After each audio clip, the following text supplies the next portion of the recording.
mis ojos cabe todo el dolor del mundo, en mi vientre cabe todo el amor del mundo,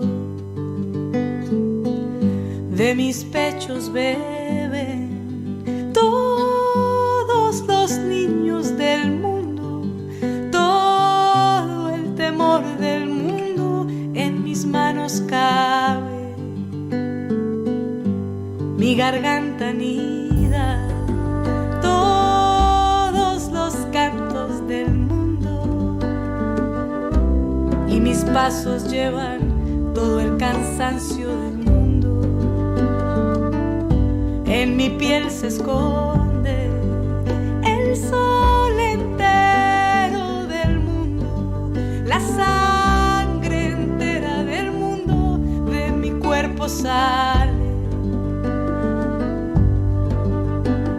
Abrazo lo poco que tengo, lo tanto que tengo, lo cierto que tengo, el brillo en tus ojos, la tos, los antojos, el miedo y el sueño, el acorde que toco, los tantos anhelos, el calor del fuego, la sal y el deseo, la miel en los dedos, aquello innombrable. En mi voz todo cabe.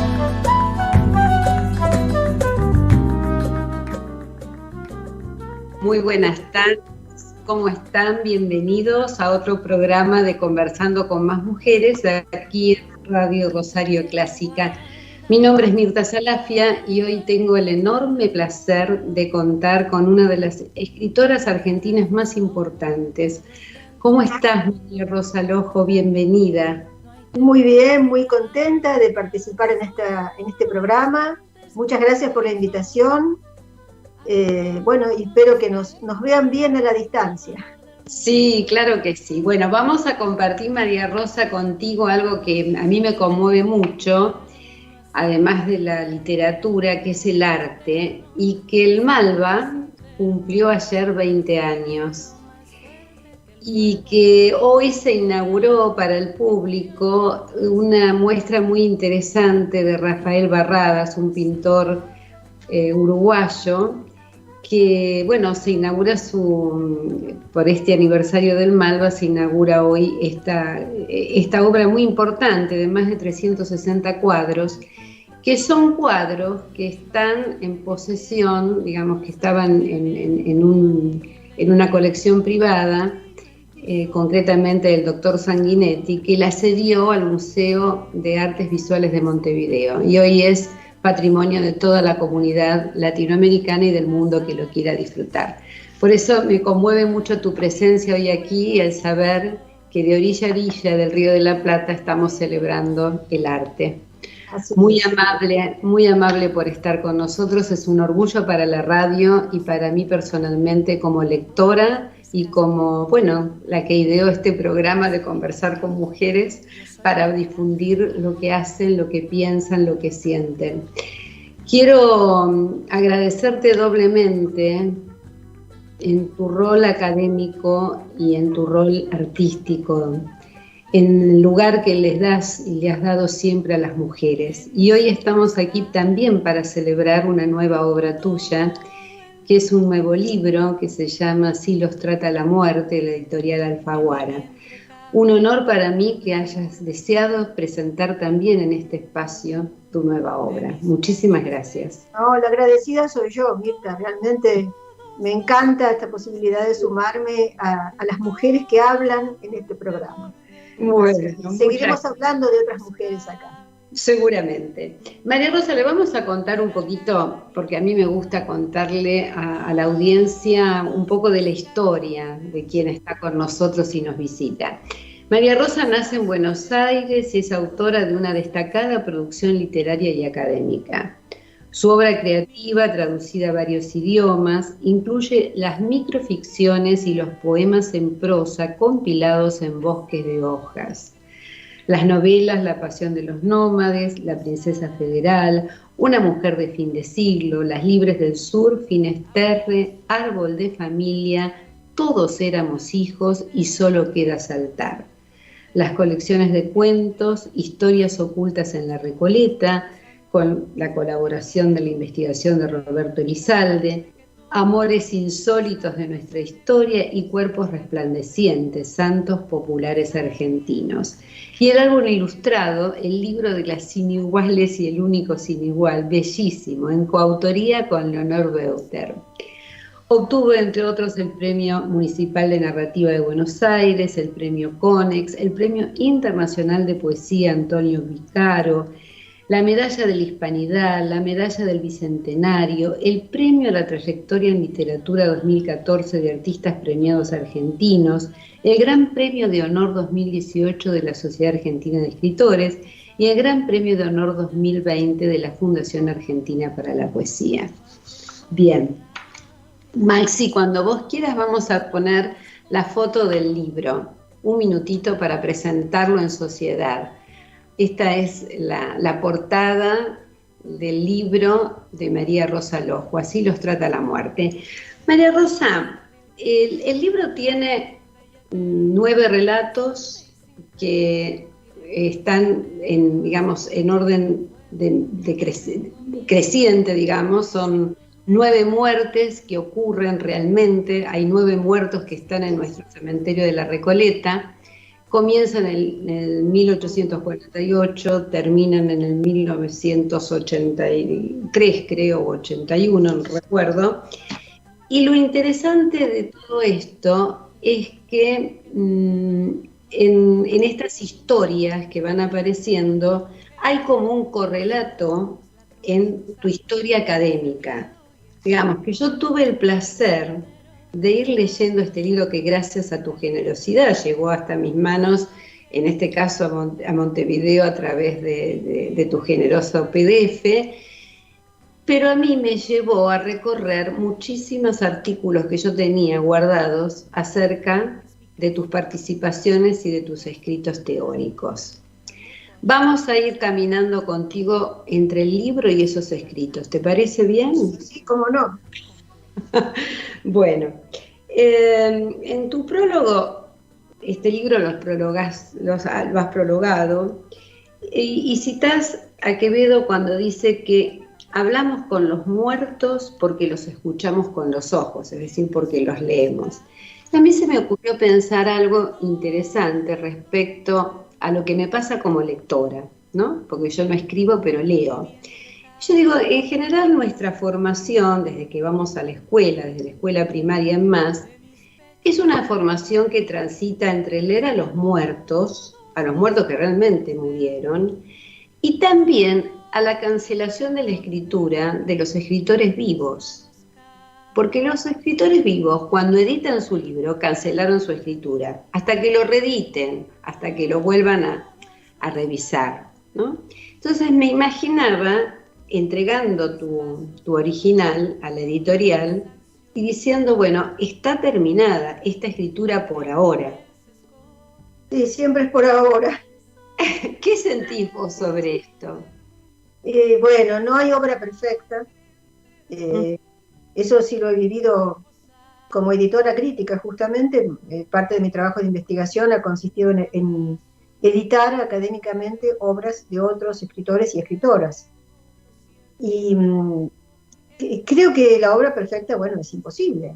No existe un cierre. Y además he sido testigo de obras de escritores contemporáneos, el caso de Sábato, con el que tuve, bueno, relativa oportunidad de trato, ¿no? No es que formara parte de un circuito íntimo, pero como hice mi tesis de doctorado sobre Sábato, sí lo pude entrevistar varias veces y además, bueno, al coordinar la edición crítica de Sobre Héroes y Tumbas, que se publicó en un tomo de la colección Archivos de la UNESCO y colaboró gente de todos lados del mundo. Bueno, lo que fui testigo a través de testimonios de Sábato, de la cuestión de los manuscritos, de las diferentes versiones, es de la casi imposibilidad del autor, y eso pasaba con Borges también, y pasa con casi todos, de dar por cerrada una obra. La tentación de seguir corrigiendo y corrigiendo, casi de manera compulsiva, ¿no? Y no sé si para mejorar la obra, que es lo peor de todo, ¿no? ¿Cuál es tu proceso en general? Yo Contanos también un corrijo. poco de cuál es el proceso. ¿Revisás mucho, corregís mucho?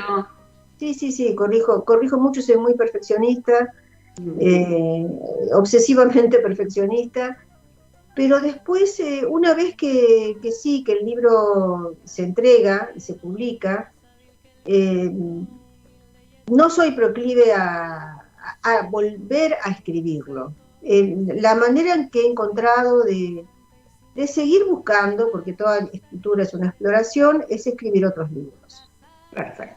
Me parece que esa es la manera de andar por la vida, hacia adelante, ¿no? Es decir, no ir revisando siempre hacia atrás.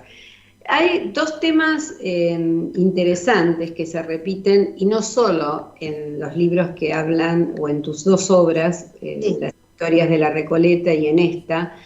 En general he descubierto, he ido como rastreando, que hay una relación muy interesante de tu parte creativa con el tema de la muerte. ¿Qué pasa con el tema de los muertos y esta posibilidad de hablar con ellos? Bueno, la muerte es constitutiva de la misma condición humana.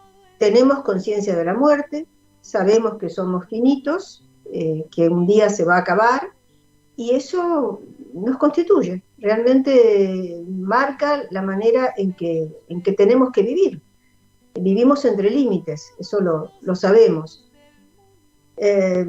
Así que, bueno, para mí ya es un punto de partida de cualquier obra, y es incluso el impulso de una obra. Escribimos porque nos tenemos que morir.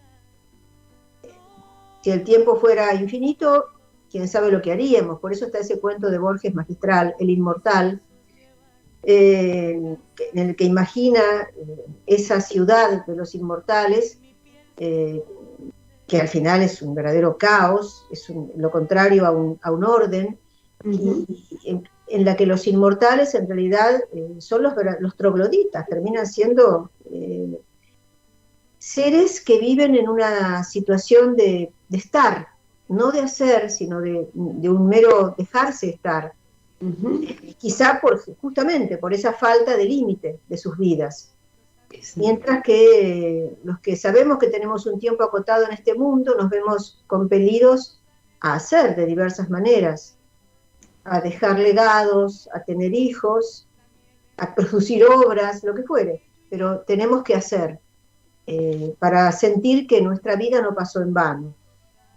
Bien. Eso por una parte. Luego, siempre tuve la percepción de que no se escribe desde la mera individualidad, sino que esa individualidad es parte de una gran red, de muchos circuitos, no de un solo circuito, sino de muchos, ¿no? De una comunidad cultural, una comunidad ancestral, la humanidad en términos generales, desde lo más pequeño a lo más grande, ¿no? Desde la familia hasta, bueno, la especie humana, y también eso me llevó a los viajes por el tiempo, que hay muchos en mis libros, a dejar que mi voz, desde mi voz, se hagan escuchar las voces de otros y de otras. Bueno, los escritores somos como los actores y las actrices, ¿no? Interpretamos vidas de otras personas. Bueno, esto me da pie para decir que creo que de las escritoras argentinas, por lo menos desde mi reducido saber, sos una de las mujeres que ha podido articular con preciosa meticulosidad a la historia como ciencia y a la literatura como propuesta de metáfora y de multiplicidad de sentidos. Esto, ¿de dónde viene? ¿Por qué este deseo de articular tanto no siempre, por supuesto, pero hay muchísimas novelas y cuentos, y en estos relatos esto también se ve, donde hay una exigencia por respetar la historia real de los personajes y después con eso convertir poesía, una prosa que es casi una poesía. Contanos cómo fue, por Bueno, qué. muchas gracias ante todo gracias por esa descripción tan valorativa, tan hermosa. Sí, es realmente lo que quiero hacer. A ver, la historia lo que marca es lo que hemos sido capaces de hacer en este mundo, para bien y para mal. Es la huella humana en el tiempo. Y trabajar sobre la historia siempre nos lleva a encontrarnos con los seres humanos en registros, en momentos de manifestaciones diferentes. A mí me instruye, me amplía la mirada, me permite tener otra perspectiva de mi propio presente, trasladarme a la historia, siempre. Me parece que si solo miramos el hoy desde el hoy, tenemos una visión muy limitada. Siempre vamos a mirar el pasado desde el hoy, eso seguro, pero necesitamos mirar el pasado. Creo que eso es imprescindible para entender dónde estamos parados en este mundo y en este tiempo, ¿no? A mí siempre me ha sido necesario eso. ¿Por qué? No lo sé, pero bueno. Siempre en mi búsqueda de conocimientos he hecho esos viajes. Nunca me ha conformado ver lo que solo está frente a mi nariz. Necesito ver más, tener visiones poliédricas que conformen un todo, ¿no? Siempre he buscado una totalidad. Y bueno, la historia, por supuesto, se enlaza con otras disciplinas, se enlaza con la antropología. También las lecturas antropológicas para mí son fundamentales porque permiten justamente ver de cuántas maneras hay diferentes de considerarse humanos. Así es. Que están lejos de limitarse a lo que nosotros creemos que es un ser humano.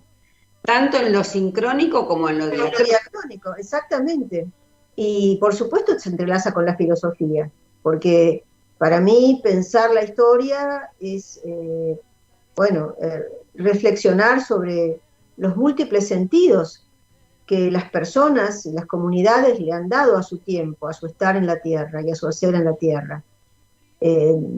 Así que todo creo que se entrelaza y la visión poética es el hilo del lenguaje.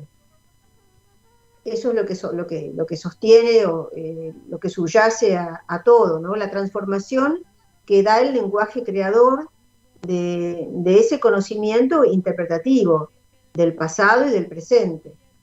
Bien,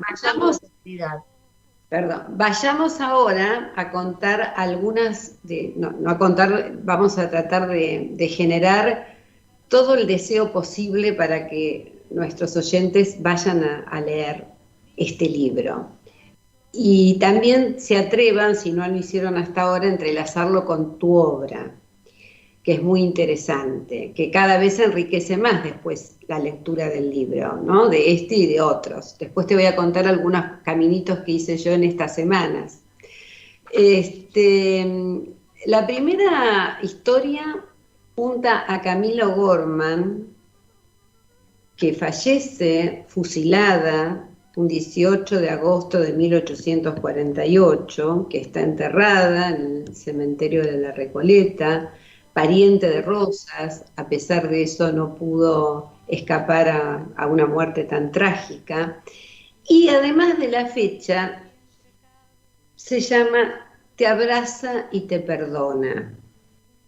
Uh-huh. Y después de esa pregunta, ¿qué pasa con ese te abraza y te perdona? La pregunta maravillosa sería, ¿por qué se conecta con esta belleza de Eloísa del siglo XII, que nació a fines del XI y murió en el XII?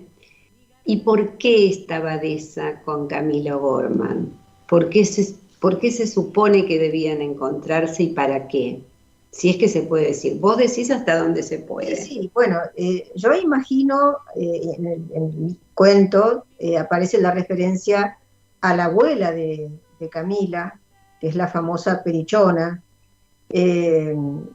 una mujer, bueno, sobre la que se han escrito bastantes libros, novelas, algunas muy interesantes, que fue amante de Liniers y de hombres muy poderosos en su tiempo, Ana Perichon de Vandeuil, una mujer que termina presa en su propia casa, que, bueno, le permiten vivir, pero encerrada, es considerada una señora muy peligrosa políticamente y, bueno, está en cierto modo custodiada por su propia familia.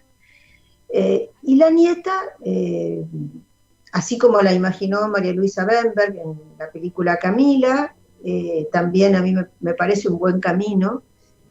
También Silvia Míguez ha ido por ese lado, ¿no? Imaginar una conexión particular entre esa nieta y esa abuela tan poco convencional, que vivió como le daba la gana, ¿no?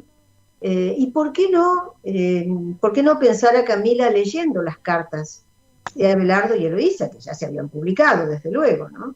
¿Por qué no imaginar también a esa otra mujer nada convencional que fue Eloísa, porque eso también hay que decirlo, que no por ser medieval, Eloísa tenía pensamientos retardatarios, al contrario, era una mujer dedicada a la vida intelectual que deseaba ser libre y que no quería casarse con Abelardo. Es un ejemplo de libertad real. Claro, ella consideraba que someterse a las exigencias de la vida matrimonial, tanto para ella como para Abelardo, era matar el amor. No, y además ella no quería abandonar la vida de conocimiento, quería seguir haciendo la vida que hacía, era una mujer dedicada al estudio.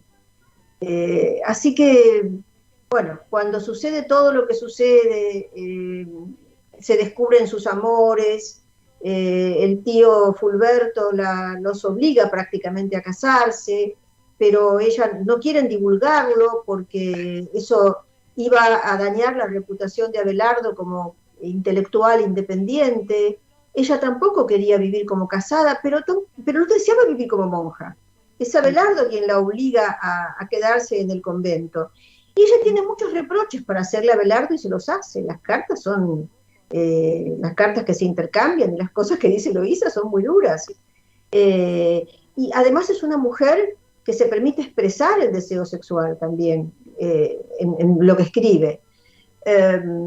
Bueno, hay muchos paralelos posibles con Camila, porque Camila elige vivir una vida de libertad con el hombre al que ama. Podría haber tomado otro camino, que la comprometiera menos, que la arriesgara menos, porque, bueno, había bastantes mujeres en Buenos Aires que eran amantes de curas. No iba a ser la única. El problema no estaba en hacerlo, sino en mostrarlo. Esa era la cuestión. Y ella no quiere vivir una doble vida, se entrega a ese amor y, bueno, y se va con él. En los dos casos, la pregunta un poco que une a estas mujeres es, bueno, ¿quién perdió más de los dos? De esa pareja de amantes, ¿quién perdió más? Bueno, Abelardo sabemos que termina perdiendo mucho porque es un hombre que concluye castrado, mandado castrar por el tío en un acto brutal por el tío de Eloísa. Pero después él parece olvidarse de que Eloísa ha existido, aunque está casado con ella. Y por otro lado a Camila le resuena, y no puede sacarse de la cabeza esa frase, a la Camila que yo imagino en ese trasmundo, retirada con sus libros y su piano, le resuena esa frase última de la carta de Ladislao: te perdona y te abraza. ¿Te perdona de qué? No éramos socios en esto, no habíamos huido juntos, no era un compromiso de iguales. ¿Ahora te vas a poner en cura conmigo? ¿Qué me estás diciendo? Exactamente. Él termina, claro, digamos, hablándole desde un lugar de ajenidad al vínculo. Sí, ¿no?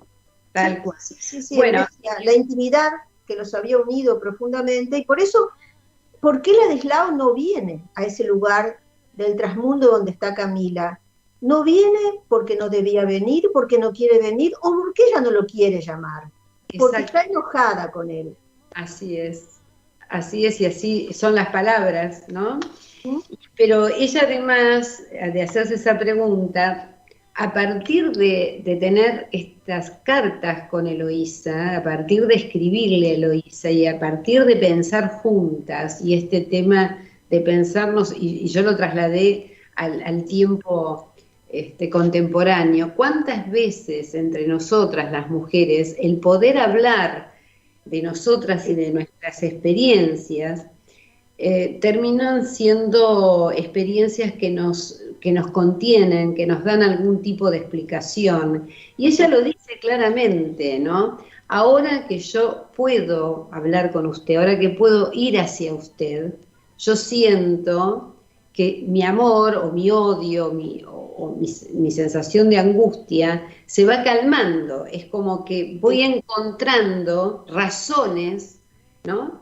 Que no tenía, que no me podía dar a mí misma. Es muy interesante que en este relato sean dos mujeres las que compartan desde lugares tan diferenciales, pero tan similares y hasta tan contemporáneos, a pesar de los 700 años que las separan, esta situación de hermandad, de cómo te comprendo en tu condición, ¿no? Exactamente.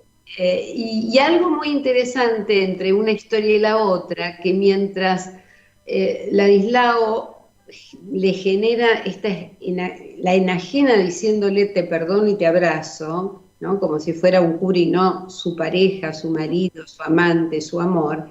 Por otro lado, en el caso de Abelardo, le embiste de conocimiento y ofrece su cuerpo para que ella lo pueda enterrar, digamos, ¿no?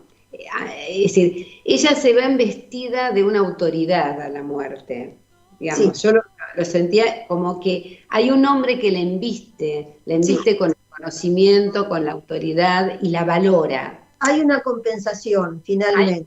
Hay una compensación. Sí. Hoy diríamos la empodera. La empodera, exacto. Digamos, por eso hay como en ese trasmundo hay una vida diferente, hay un lugar de madre y de contención de parte de Eloísa para aquellas mujeres que se mueren sin saber bien cuál fue el lugar del amor para un hombre o para un otro. Sí, sí. Bueno, como esto es conversando con más mujeres, yo voy a seguir con estos relatos de mujeres, pero sin dejar de decir que hoy se cumplirían 155 años de la muerte de Dominguito Fidel Sarmiento, que también murió en el 1866 y que es parte de otro relato y que también está en el cementerio de la Recoleta junto con su padre, que no sabemos si es biológico o no, pero es su padre, Domingo Faustino Sarmiento. Y hay 2 epígrafes tuyos de este libro maravilloso, libro muy hermoso, María Rosa, muy hermoso, que lo ilumina, que es una frase de Sarmiento respecto a la Recoleta y otra de las coplas de Jorge Manrico en la muerte de su padre, ¿no? ¿Qué significa para vos hoy, como Argentina, la Recoleta? No, la Recoleta es un tesoro en muchos sentidos. Es un friso de la memoria de todo el país. No es un cementerio de Buenos Aires nada más, es la memoria nacional. Es, bueno, un tesoro artístico y es un patrimonio narrativo inapreciable, es inagotable, ¿no? Realmente podría ser, no sé, 5 o 10 libros más, si fuera por las historias que hay sepultadas, como dice Sarmiento, bajo cada lápida. Las novelas tiernas o las tragedias pavorosas, son palabras de Sarmiento, que se pueden encontrar si se levanta la tapa de cada uno de estos sepulcros, que a veces son de personas muy famosas y muy notables y muy recordadas hoy, y otras de personas muy interesantes, pero no necesariamente conocidas. Y bueno, es un poco los 2 libros que pude escribir a lo largo del tiempo, tienen de ambos de ambos tipos de personalidades, las que fueron próceres y de público conocimiento, y las que no lo fueron tanto. Bueno, el mismo Dominguito, ¿quién lo hace conocer? Su padre, el que tenía la palabra, porque de la palabra de Dominguito mismo sabemos poco. Lo mismo que le pasa a la hija de Rodolfo Walsh. Conocemos la palabra del padre, pero no así la palabra de la hija. Pero hay algo maravilloso que haces allí, ¿no? Hace más de 20 años en una ponencia, en un congreso, unas jornadas de literatura y psicoanálisis, vos presentaste a estos dos personajes históricos, y ella va a cumplir dentro de pocos días 45 años de muerta, porque muere también en septiembre, el 29 de septiembre de 76. Y bueno, uno muere porque lo matan, y en ese caso ella se mata a sí misma antes de que la maten o antes que la secuestren, ¿no?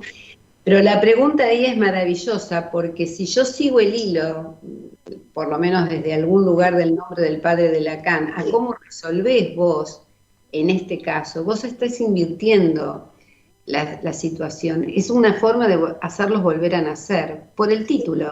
Exactamente, no, es así. Y por eso el cuento termina como termina, van hacia el naciente. Cuando se van de esa casa, que es la casa paterna para los dos.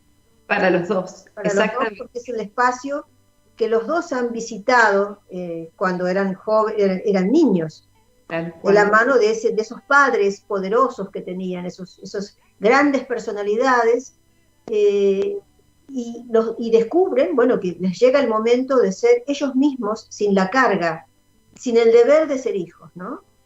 Un deber que han asumido y que por otro lado, no digo que el combate que ellos han emprendido es también el combate por ser ellos mismos, por ser diferentes, por labrar una huella propia, en los dos casos.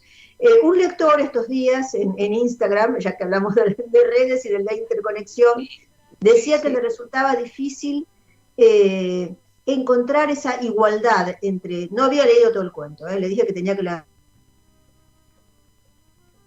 La igualdad no es ideológica, al contrario, ellos se pelean por razones ideológicas, debaten las concepciones de la patria, de la nación, del progreso, de todo lo que tienen que debatir. La paridad es vital, las experiencias vitales, la condición de hijos, la cadena de la filiación es lo que los perturba, lo que ha marcado sus vidas, y la similitud de sus padres. Eso es lo que los une, lo que los hermana, ¿no? Así es. Bellísimo, bellísimo, bellísimo relato. Bueno, y ahora vamos a ir por otras mujeres. Yo te doy a elegir. Vos sabés que yo quiero muchísimo a Victoria Ocampo, ¿no? Y bueno, también ahí con Victoria tuve un encuentro maravilloso con Fanny. Y vamos a contar de que, bueno, Fanny fue la persona que la crió desde niña, que la vio crecer, ¿no? Sí. Y pareció maravilloso que hayas dado la posibilidad del encuentro entre Victoria y ¿quién? Decilo vos. Bueno, Fanny, su ama de llaves durante más de 40 años. Y es la persona con la que Victoria vivió más tiempo. Por eso ella dice que no se puede imaginar un hogar sin Fanny. Fanny era la casa. Era de alguna forma esa figura de, no sé si de madre creo que no, pero sí de hermana mayor. Era como la hermana mayor, que esa era la mayor de sus hermanas. ¿No? Claro, fíjate vos ahí otra vez, ¿no? Como una mujer tiene de referente, no importa su condición, pero cómo una persona que es tu ama de llaves puede terminar siendo ese referente de filiación y de lugar donde uno reposa la posibilidad de ser mirada desde otro lugar. Y tal es así que Fanny la puede mirar desde otro lugar y decirle cosas que quizás de se han entendido.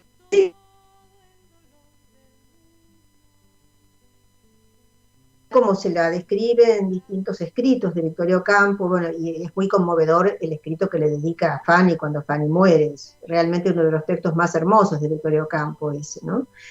Y ahí es donde habla de la ínsula, cuando imagina, bueno, que Fanny tendría que, como Sancho, gobernar una ínsula, y bueno, finalmente del otro lado Fanny gobierna una ínsula en la que Victoria es la invitada, la huésped, y tiene un rol, tiene un papel que desempeñar en ese mundo que está regido por Fanny. Y también se ve,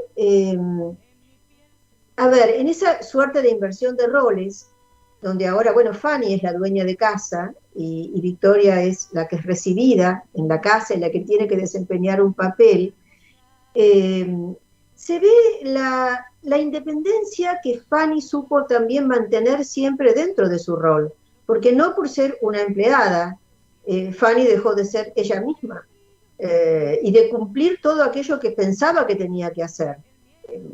Ahí sale a la luz, bueno, toda esta relación de ellas en la primera etapa de la vida de Victoria como joven casada, cuando Fanny estaba tan obsesionada por el mal comportamiento de Victoria, porque bueno, sabemos que se enamoró de otro hombre que no era su marido, era el primo de su marido, nada menos, terminó separándose de él. Fanny estaba desesperada porque se había comprometido de alguna forma con la mamá de Victoria a cuidar de esa hija tan especial. Victoria era una hija especial que daba a sus padres preocupaciones porque, bueno, excedía, por supuesto, todos los parámetros convencionales en cuanto a cómo debían comportarse las mujeres dentro de la clase social a la que pertenecía, los parámetros también de la moral convencional. Ella vivía y pensaba de otra manera, y bueno, Fanny se encargaba un poco de vigilar, a ver, qué es lo que hacía. Fanny tiene juicios muy independientes también sobre la gente con la que Victoria se junta. No tiene ningún reparo en decirle lo que piensa de los intelectuales, en juzgarlos en sus conductas, en advertirles sobre uno o sobre otro, en prevenir lo que pueden llegar a hacer o lo mal que se pueden llegar a comportar. Le advirtió el destino con Julián. Se lo advirtió, sí, también con Kaiserling y con otros, y bueno, y las dos discutían de igual a igual, no era que Fanny agachara la cabeza. Fanny no agachaba la cabeza, se peleaban y Fanny daba el portazo, y volvía cuando ya se le había pasado el enojo. Las dos se trataban de usted, además, y bueno, las dos tenían sus broncas, ¿no? Y vivieron así 40 años queriéndose entrañablemente. Claro, porque de esto se trata, porque más allá del rol de cada una, lo que las unió, independientemente de lo que quisieran hacer, fue el amor. Y de esto se trata, ¿no? Y el fuerte carácter que las dos tenían, eran mujeres que se mantuvieron. Bueno, Fanny no se quiso casar, por ejemplo. Victoria tampoco, en definitiva se casó, duró muy poco tiempo casada y después no se casó con nadie. No. Tampoco Fanny se quiso casar, se quedó en esa casa con Victoria, que como dice aquí en el cuento, era su obra. De alguna forma, ella siente que su gran trabajo ha sido Victoria. Bueno, ahora te voy a llevar a otra historia, porque es tanto lo que quisiera compartir contigo, pero no será la última vez. Si no es a través del programa de radio, será tomándome un café contigo. Pero sí, qué ganas, Dios mío, en estos tiempos de distancia, qué ganas. Sí, ya estoy llegando. Vos sabés que hay Eduarda Mansilla no tiene desperdicio, y ahí es donde bueno, esto que hablamos recién, ¿no? Cómo un relato puede encontrar a dos personajes, a un historiador que yo en realidad no lo encontré como real. Este historiador no es real, es ficticio. Es ficticio. Bueno, lo busqué, dije, no, me niego. Encontré músicos con ese nombre, pero no historiadores estadounidenses. Y Eduarda, en su viaje, vuelve a Nueva York después de tanto tiempo y se encuentra bueno, se encuentra con la televisión, se encuentra con muchas cosas, y se encuentra con Trump. Bueno, sí, en la tele. ¿cómo imaginaste esa Eduarda, la hermana de Lucio Mancilla, nada menos, mirando a Trump por el televisor? Bueno, Eduarda había hecho un viaje a los Estados Unidos, es decir, más que un viaje, había vivido en los Estados Unidos durante 2 periodos de su vida, acompañando a su marido diplomático. La primera vez, bueno, fue con 2 hijos, después se sumaron más hijos porque fue una madre fecunda, tuvo 6, así que estuvo bastante tiempo en los Estados Unidos.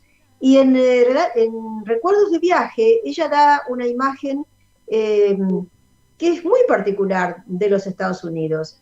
Y es muy distinta de la imagen de Sarmiento. Sarmiento se extasía y se admira ante la potencia cívica y técnica de los Estados Unidos. Le parece una gran nación, un país que va a liderar el futuro, eso lo ve claramente Sarmiento. Eduarda tiene una mirada más sutil y más crítica, porque ve los aspectos ridículos, grotescos y groseros de la cultura estadounidense también. Al mismo tiempo que le parecen admirables las instituciones, eso realmente lo ve,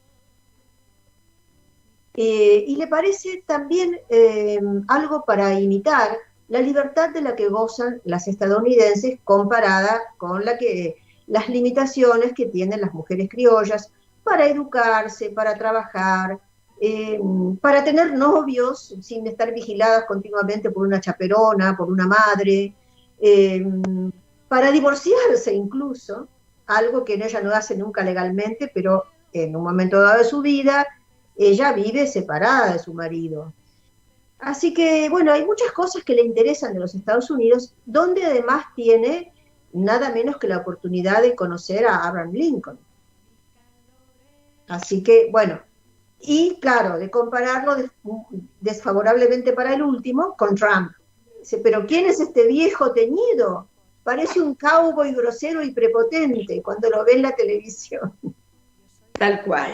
Pero se entera de que las mujeres votan en Estados Unidos también. Eso le da toda una alegría y una situación. Sí, exactamente, ¿no? De la misma manera que se va enterando de los aspectos más grotescos también de aquellos por los cuales ella ya en su momento... Ya los había criticado, exactamente. Y bueno, también un poco del derrotero de la humanidad en el trágico siglo XX, que ya no llegó a vivir, ¿no? Con sus 2 guerras mundiales y sus atrocidades.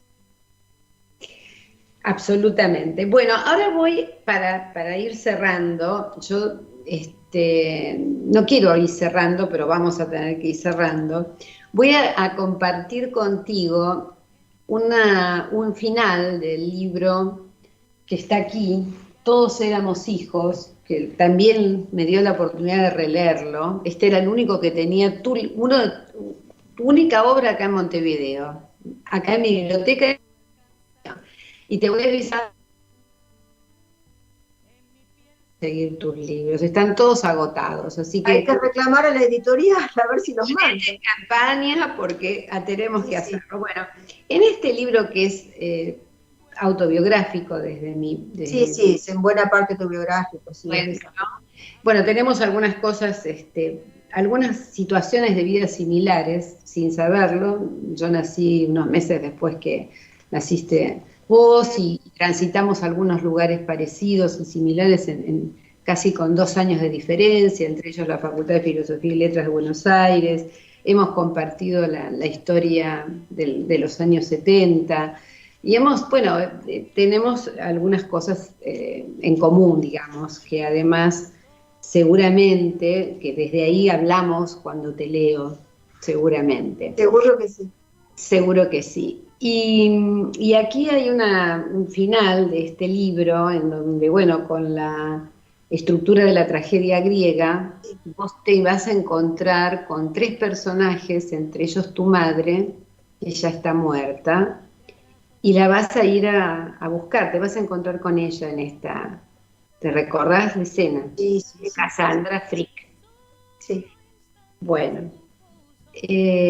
Para mí fue maravilloso porque para mí es interesante porque es una lección de vida para muchas mujeres, porque vos sos madre de una niña también, como yo, y también después esa va a ser mi última pregunta. Y también es cierto que es muy difícil superar a las madres, pero también perdonarlas por sus efectos o por aquellas cosas donde no estuvieron. Y me interesaría mucho, si vos me permitís, poder leer el último pedacito de este diálogo entre Ana, Ana se llamaba tu madre. Bueno, mi madre biográfica no, pero complicado para mí. ¿Por qué? Es un personaje de otra novela, Ana, de Finisterre, también. Sí, la actriz pero yo pensé que siempre refería a tu madre. Sí, pero no la llamo por su nombre. Su mamá se llamaba María Teresa, no se llamaba Ana. Bien. Yo creo que elegí también Ana porque es el nombre de la madre de María. Claro, sí, la madre. Es como una madre anterior a la que en el catolicismo conocemos como la madre por excelencia, ¿no? En nuestra cultura católica me refiero, no a una profesión de fe, sino que es la cultura en la que en general Estamos todos la mayoría hemos sido educadas o educados, en fin, es la cultura mayoritaria en nuestra población. Sí, tiene sus resonancias. Bueno, lee cuando quieras, te escucho. Dice Frick, el personaje, la hija: yo te juzgué y te condené muchas veces, también te perdoné muchas otras, y te volví a condenar, pero no sirven de nada, ni la condena ni el perdón. No soy yo quien puede, no soy yo quien debe. ¿Para qué estás aquí entonces?, le dice su madre. Para verte de nuevo, para perderle el miedo al abismo que abriste en mí. ¿Y qué ves? Te reconozco y te honro en la vida que me diste. Agradezco ese don y todos los otros. Dice Ana, ¿y el abismo? Contesta Frick, no lo abriste vos, Ana, después de todo. Venía con la vida y así lo acepto. Rosa, muchísimas gracias por esto. Bueno, muchas gracias a vos. No existiría la escritura sin lecturas así. Realmente muchas gracias por haberme dado este regalo de leerme de esa manera. Ay, no, por favor. Bueno, y ahora, para cerrar, porque no te vas a ir, aunque nosotros nos despidamos juntas de este programa, viene una música de final que es en honor a tus raíces, a la mitad de tus raíces, en realidad. La mitad, sí, seguramente. A la mitad, que tuve el placer de conocer Galicia y recorrerla y disfrutarla un montón. De las madres y de los hijos se aprende mucho, como de los padres, pero ahora, como estamos conversando con más mujeres, ¿alguna cosa que quieras decir de lo que aprendiste de mamá y de lo que aprendiste de tu hija Leonor? De mi madre y de mi hija, que me dieron las dos. Y bueno, cuando una tiene una hija, un poco se completa el circuito. Yo tengo 2 hijos varones también, pero sí, es diferente la relación, ¿no? Sí, el circuito de la maternidad femenina, sí, se completa de esa manera. Bueno, yo también fui juzgada por mi hija. Inevitablemente, así como yo juzgué a mi madre, y así como sabemos que las obras no son perfectas, las obras que creamos no son perfectas, no hay madre perfecta, y tampoco hay hija perfecta. Es siempre una relación con insuficiencias, y una relación que está sin terminar. Forzosamente así, la vamos haciendo, la vamos construyendo, y la cuestión de los modelos, yo creo que nos atormenta. ¿Qué hacemos con el modelo que nos dan nuestras madres? ¿Seguimos por ese camino? ¿Qué camino tomamos? ¿Buscamos otro? Y luego también la cuestión del modelo que nosotras le damos a nuestras hijas. Y al final creo que nos vamos haciendo más tolerantes con nuestras madres y con nosotras mismas como madres, y además tenemos que aceptar a las hijas en su libertad. Así es. Aunque no sea el camino que nosotros hayamos elegido o que quisiéramos elegir, porque cada uno tiene su camino propio. Así es, así es. Bueno, mucho éxito con este nuevo libro, que tenga muchos lectores que lo disfruten con todas sus historias. Yo lo disfruté mucho, te lo agradezco infinitamente. Y bueno, vamos a escuchar un poco de música de Galicia y nos despedimos juntas, conversando con más mujeres. Te mando un beso enorme. Otro para vos y muchísimas gracias de nuevo, querida amiga. Muchas gracias. Muy buena vida. Y a toda la audiencia, muchísimas gracias y nos vemos el miércoles que viene aquí en Conversando con Más Mujeres. Gracias por todo, Maxi Ramírez. Un éxito tu asistencia técnica. Nos estamos viendo, María Rosa. Gracias por todo. Hasta muy pronto y espero ese café. Seguro, lo prometo. Gracias. Gracias a vos. Xente da terra e chamase, bueno, xa dixen, o día que compuxen a canción ajotei toda a inspiración na letra. Había que poñer o título, era unha milonja, estaba en galego, escribira eu e puxenlle Milonja de aquí.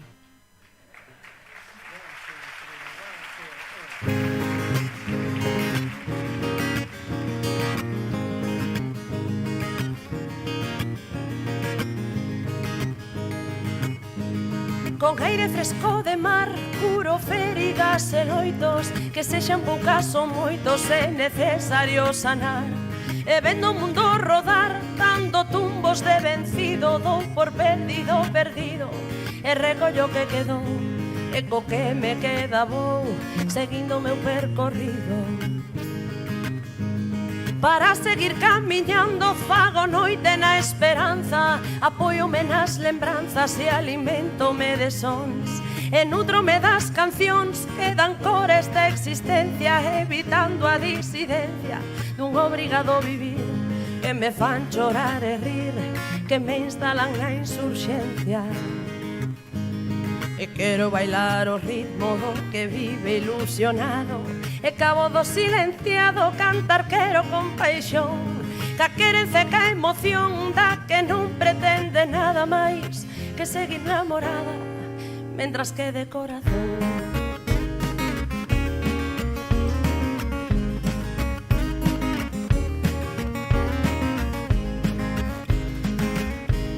Aspiro a soñar esperta para facer máis levadeiro este treito traizoeiro que garda unha fin incerta, e cantar a gorxa aberta e deseñar utopías para encher de luz os días en que o sol non me sorrí, en que non te teño a ti para inspirarme melodías.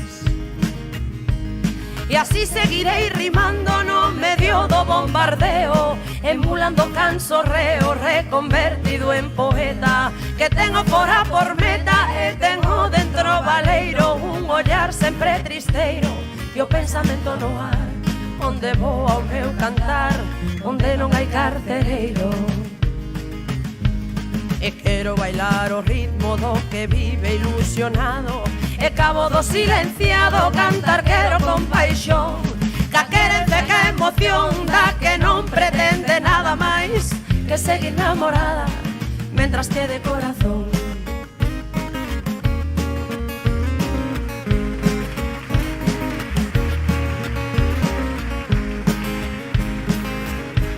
E invocando a redención neste recuncho do mundo, faise o meu cantar profundo como a terra en ultramar. Coro faise o meu cantar ao saberme secundada, aínda sendo a bandeirada dos que as levan de perder. Por vosé que eu hei morrer sentíndome acompañada.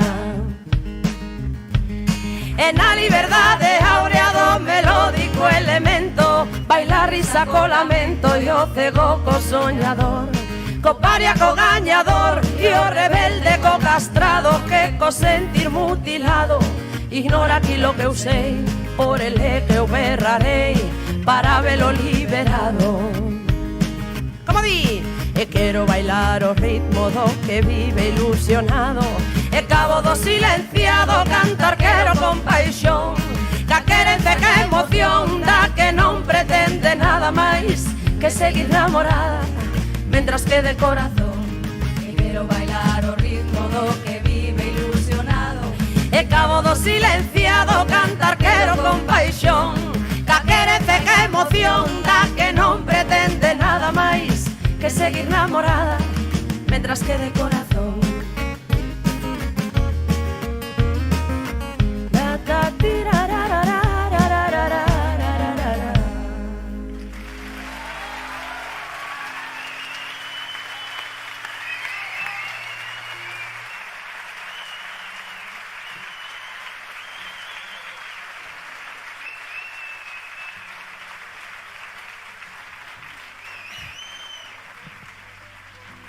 Una vez mi entrepierna guarda todo el placer del mundo, y entre abrazos ahogo y a los llantos profundos. No hay temor ni rabia, solo instantes confusos, arriesgando despegue entero el valor del mundo. Mi voz es más grande que el cielo, más hábil que el viento, humilde y eterno, constante y sincero, directo y certero, más fuerte que el fuego. Ya no tengo miedo ni frío en los huesos, mi calor es eterno.